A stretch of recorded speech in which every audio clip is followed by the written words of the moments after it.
این داستان شماست و من تعریفش میکنم. شب یلدا دور هم نشسته بودیم، همه در حال انار خوردن و هندونه و دعوا سر آخرین پسته بودیم که یهو مادر بزرگم با صدای بلند و خندون گفت بیاین براتون میخوام یه خاطره از مراسم خواستگاریم تعریف کنم.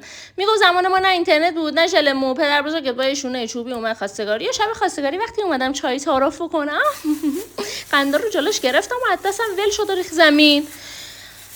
یهو پدر بزرگتونم جوگیر شد و سریع خم شد و مثلا اومد یه خودی نشون بده قنده رو جمع بکنه. یه لحظه تاریخی رو ثبت کرد. بله یه صدای عجیب ازش بلند شد و کل فامیل ترکیدن از خنده که من خجالت کشیدم. پدر بزرگتونم رنگش عوض شد و پا شد رفت فوری داخل حیاط و همون موقع فهمیدم که این مرد زندگی منه.